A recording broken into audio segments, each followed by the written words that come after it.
sun mbir mi way Bakar imaam Cheikh Muntaxa jawrinu daam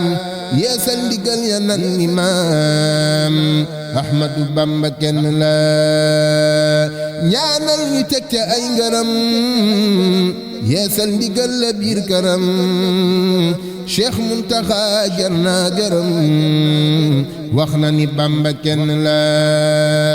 nan sax ci bëgg aw turam tax na mu dolli koy ngaram ko sox ci daam rangoy ndamam Ahmadu Bamba kenn la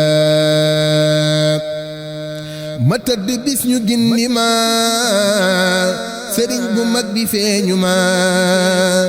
baat bi waral mu yéege ma te moo di Bamba kenn la aj ma ca peyyam kilifu barab bu leer may xool ba xefu bat baa di riir ba xol bi rafu yëg naa billaahi kenn la joxoñ ma leer gu mel ni bal kuréelu yàlla yey biral fépp diri ku ni jebal Ahmadu Bamba kenn la ma yéene jaam ñi ay ndimbal def koy nataal di leen xamal baat bi waral sun xel yi dal loola di Bamba kenn la lii moo waral ma wut kayit roy Baay Musaa Ka ci bayit di soññ mboolem kuy murid di sax ci Bamba kenn la bismillah mu ngi ñëw ci ndigal Serigne Abdou Samad Mbacké moom sëñ Fallu daaw ñoo fi ñëwoon indi sa wax jooju nga waxee ni sëñ Tuubaa kenn la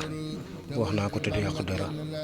mboolem fi ko sunu borom jaarale ba ci moom jaarale fa kenn loo tax muy kenn bis boobu nag ñu yàgg koo def mu toll ren ci fukki at ak juróom-ñeent ren ñu jàpp ko ci fukki fan yi ci 10 janvier fii ci rond-point Normandie mooy bi nekk Thiès waaye ren ñun liggéey waxu mag ñi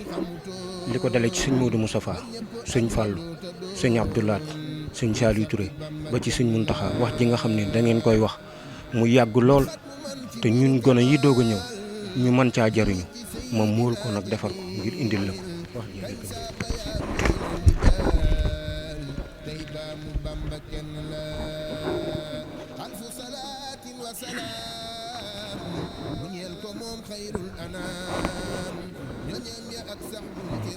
wax sëñ Abdou Samad Mbacké moom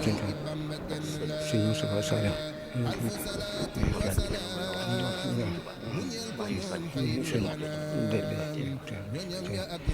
dañ ci doon sàkku ndigal nag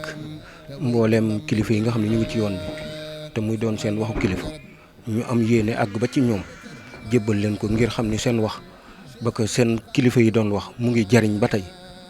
ndax dama tuddee livre bi nangu dogal jot na Cheikh Ahmadou Bamba kenn la sa wax ji nga xam ne waxoon nga ni am na ko ñëwoon ci sëriñ bi di wër bëgg a xam li mu doon mu ne ko boo soloon dalli weñ di ko doxee ba mu xar doo gis ku mel ni man moom moo nekk nii ci biir Ahmadou Bamba kenn la est-ce que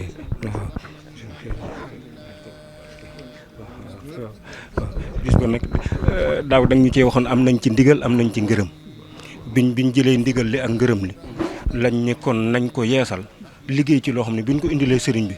dina xam ni wax jooju am na lu mu def ci ñun moo tax ñu liggéey lii bis ba nag ñu ngi koy waajal 10 janvier waaye sëñ Abdou Samad Mbacké nag dañ koo ameel njukkal ndax liggéey bi mu ñëwee Mbacké moo ko saytu li ci war a dugg mu ni lii war na ci dugg li ci warta dugg mu ni lii génne leen ko ci ba mu ñëwee mu xool ko mu diis lool dañu lii kenn yeewu ko ku dul ki fi nekkal borom Touba barke borom Touba.